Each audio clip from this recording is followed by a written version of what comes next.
Muy buenas romadictos, ¿qué tal estáis? Hoy de nuevo con vosotros en un nuevo vídeo, con un nuevo formato y bueno, tratando de coger fuerzas de cara al verano y aprovechar el tiempo libre que tenemos para hacer nuevos contenidos en vídeo, ¿no? No todo va a ser por escrito en el canal de Historia Roma Antigua.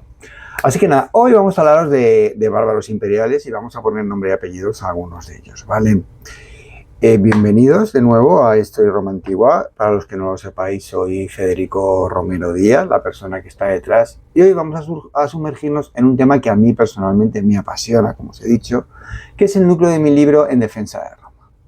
Vamos a hablar de estos hombres que, sin ser ciudadanos de nacimiento ni romanos de cepa, se convirtieron en los muros que sostuvieron al imperio durante los siglos IV y V. ¿No? Puede resultar un poco paradójico, pero al fin y al cabo, en muchos aspectos fue así, ¿no? Solemos ver la caída de Roma como un choque entre civilización y barbarie, pero en realidad es mucho más mestiza, por decirlo de alguna manera. Hoy vamos a conocer a los servidores del imperio, a hombres de sangre bárbara que vistieron la púrpura, mandaron legiones y en muchos casos fueron más romanos que los propios habitantes de Italia. Empezamos. Para entender a estos personajes, primero hay que entender la política de Roma. Tras la anarquía del siglo III, muchas tierras fronterizas quedaron devastadas y vacías demográficamente. No producían alimentos, no producían impuestos. ¿Qué hizo el imperio? Pues recurrió al viejo recurso de asentar bárbaros como colonos, conocidos como foederati o como laetis. Dependía de la fórmula jurídica que se adoptara para llegar a un acuerdo con ellos. Esa fórmula jurídica también iba en función de la fuerza que cada una de las partes tenía en el momento del acuerdo, ¿no?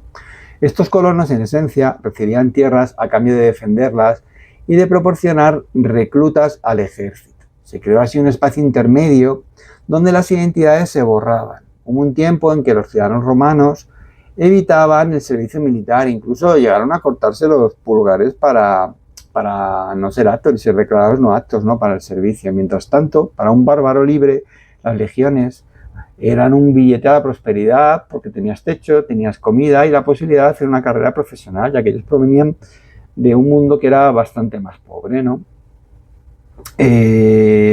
Hablemos de algunos en concretos, ¿no? Por ejemplo, de Malobaudes. Malobaudes fascinante es el caso del rey franco y general romano, ¿no? Porque rompe todos los esquemas. Era simultáneamente res francorum, es decir, rey de los francos, en el barbaricum, y magistra militum en el imperio romano. Y eso nunca fue un problema y nunca tuvo que renunciar a ninguna de las dos condiciones que tenía este hombre. Eso nos dice mucho del mundo en el que nos estamos moviendo durante el siglo IV y durante el siglo V, ¿no os parece? Imaginaoslo. Un hombre con dos caras que usa su posición en ambos bandos para su propio beneficio, para el de su pueblo y para Roma. Como general romano, por ejemplo, masacró a los alamanes, que eran enemigos tradicionales del pueblo franco, dejándolos desorganizados para siempre. Fue cónsul en 2 ocasiones, demostrando que en el siglo IV un rey bárbaro podía ser sin ningún problema y sin obstáculos cónsul, ocupar la magistratura más alta que había en Roma. Ya no hablamos de ser general, estamos hablando de magistraturas civiles, ¿no? Otro bárbaro imperial interesante, por ejemplo, fue Magencio, ¿no? Magencio y la trágica batalla de Mursa, en el 351. La batalla de Mursa, bueno, antes de hablar de la batalla de Mursa, vamos a contaros quién fue Magencio, ¿no? Magencio fue un oficial de origen bárbaro, posiblemente un laeti, que prosperó bajo el gobierno de Constancio e hizo carrera militar, ¿no? En el año 350 se proclama emperador tras asesinar a Constante, ¿no? Y usurpar el trono. Constante era el hijo de Constantino, uno de ellos. Su destino se selló finalmente en la batalla de Mursa en el 351. Fue una de las carnicerías más brutales entre romanos, porque murieron más de 50.000 legionarios. ¿Os imagináis? En un solo día 50.000 legionarios, con lo que costaba equipar a uno de ellos, ¿no? Esta sangría de tropas fue irreparable, porque eran hombres detraídos del limes que nunca volvieron a sus puestos. Magencio, derrotado, prefirió suicidarse en Lyon antes de ser capturado, muriendo como un romano dueño de su destino, no como un bárbaro. Argentoratum, el triunfo de Juliano. Tras Mursa, el Rin quedó desprotegido. Los alamanes, liderados por reyes como Zenodomario, ocuparon ciudades romanas y devastaron la Galia, sembrándola de fuego y destrucción. Fue entonces cuando el joven César Juliano fue enviado a recuperar la frontera. En el 357 se libró la batalla de Argentoratum, en Estrasburgo. Juliano, con solo 13.000 legionarios, se enfrentó a 30.000 alamanes. Fue una victoria legendaria. Las legiones aguantaron como torres frente al empuje bárbaro. El Rin se tiñó de rojo con la sangre de los alamanes que intentaban huir nadando y atravesar el Rin para encontrar su salvación, ¿no?, en el barbárico. Juliano no solo salvó la Galia, sino que demostró que con disciplina un ejército romano seguía siendo imbatible, aún enfrentándose a enemigos numéricamente mucho mayor, ¿no? Juliano quedó tan impresionado que le dio el mando de un contingente de francos salios a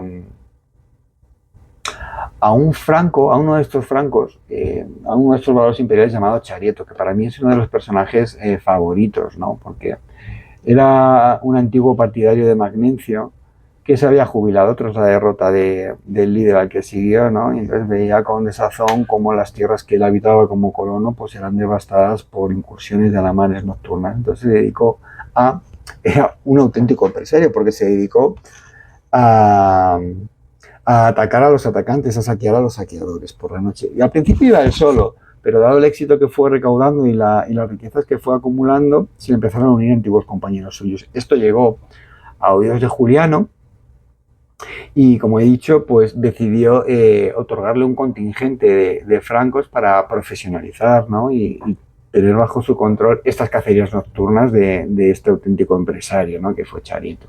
Charito además acabó sus días como conde de las dos Germanias, muriendo en combate para defender al imperio que le había acogido y le había dado una carrera profesional y un futuro, ¿no?, que de otra manera no habría tenido, ¿no? Otro personaje también muy interesante es Badomario, ¿no?, que es un hijo típico de ese espacio intermedio, por ejemplo. Badomario fue un rey alamán que jugaba a dos bandas. Mientras saqueaba territorio romano, mostraba cartas de Constancio II que le acreditaban como un amigo de Roma. Juliano lo capturó mediante una trampa en un banquete y lo exilió a Hispania, ¿no?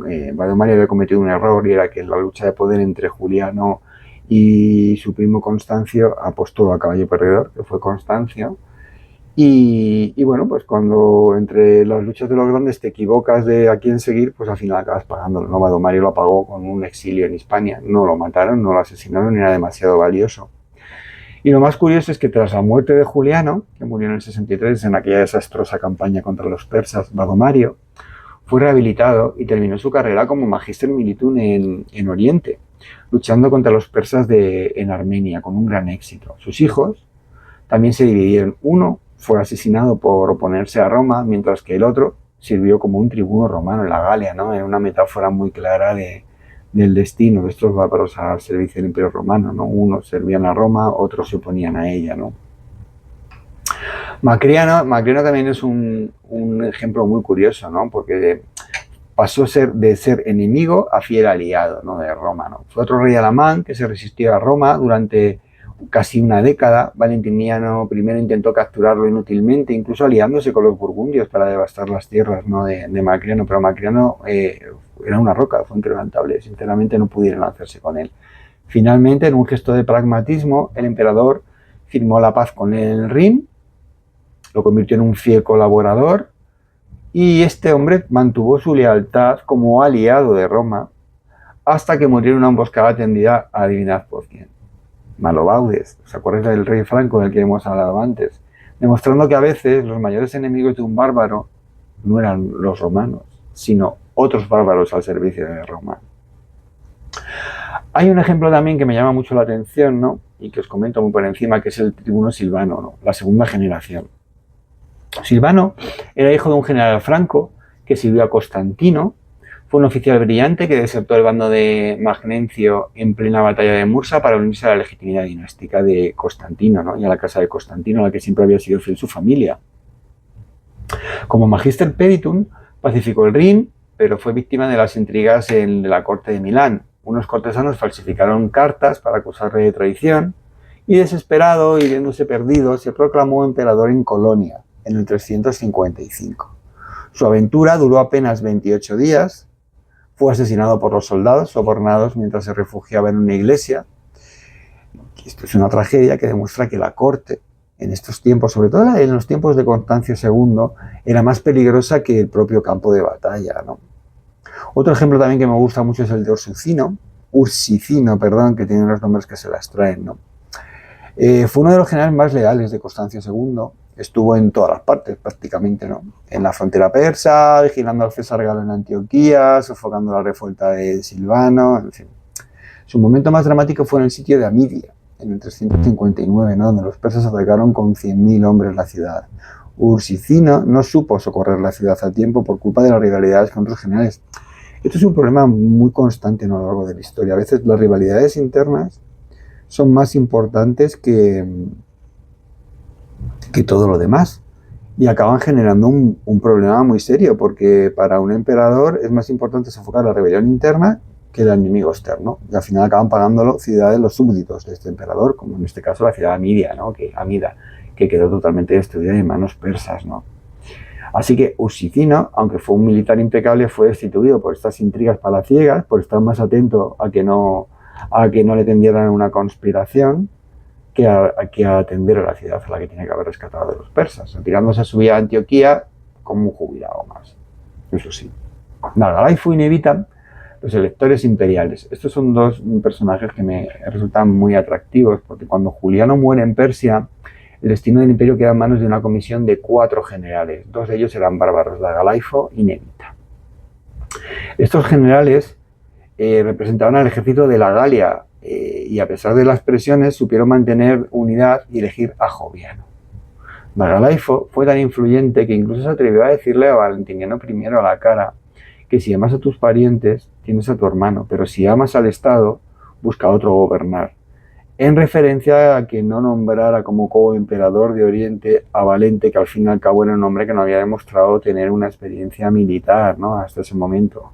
Si le hubiera hecho caso, posiblemente el desastre de Adrianópolis no hubiera tenido lugar, ¿no? Un detalle importante es que Nargalaifu siguió con su carrera profesional y no pagó caro el hecho de tener el valor de decirle a este hombre, a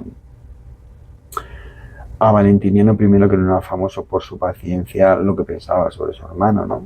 Cosa que no todos podían decir, ¿no? Tenían un carácter bastante recio. Ricomedes y Víctor el Sármata también son dos personajes muy interesantes, no vamos a terminar con ellos. El primero era un franco culto y amigo del orador Libanio. Estuvo en Adrianápolis y sobrevivió para luego servir a Teodosio. Intentó mediar entre el imperio y su sobrino Arbogastes, que apoyó al usurpador apoyó y casi creó, podemos decir, a Eugenio, a la usurpación de Eugenio, ¿no? en Occidente, pero murió. Ricomedes tuvo la suerte de morir antes de ver la ruptura definitiva, ¿no? entre Oriente y Occidente, entre su sobrino y el emperador que había puesto, ¿no? tras el asesinato de Valentiniano II, y su señor Teodosio. Víctor era otro bárbaro imperial de origen sármata, sirvió fielmente durante sus 3 reinados, fue un diplomático hábil que negoció con godos y persas e incluso se casó con la hija de la reina árabe Mavia para asegurar la frontera. Estos hombres, que estoy hablando de ellos, no eran extranjeros, fueron la columna vertebral del ejército y en muchos casos de la administración romana. Y de hecho no se ha hablado hasta en defensa de Roma, hasta que alguien se ha preocupado de escribir ese libro, prácticamente no se había hablado de ellos, nadie les había dedicado la atención que se merecían en un libro aparte, ¿no?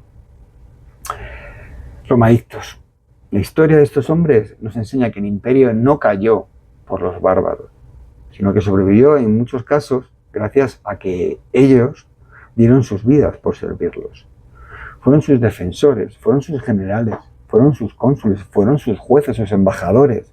En sus vidas vemos la Sevilla de la Europa medieval, ¿no? Entre la mezcla de la Romanitas y el Barbaricum, que es un mundo nacido del mestizaje entre el mundo romano y el mundo Barbaricum. Y esa mezcla se produce en la frontera, ¿no? Que es un sitio muy especial al que no podemos dejar de perder de vista, ¿no? Y donde se originan fenómenos históricos súper curiosos, ¿no? Así que nada, si os ha gustado este viaje por el siglo IV, no olvidéis suscribiros, darle un like al vídeo y por favor comprad mi libro En defensa de Roma, que lleva ya disponible casi 1 año, y si queréis profundizar en la vida de estos hombres que os he comentado, pues ahí tenéis toda la información posible que podéis tener sobre ello. Un saludo para todos, Romadictos, un placer como siempre y hasta el próximo vídeo.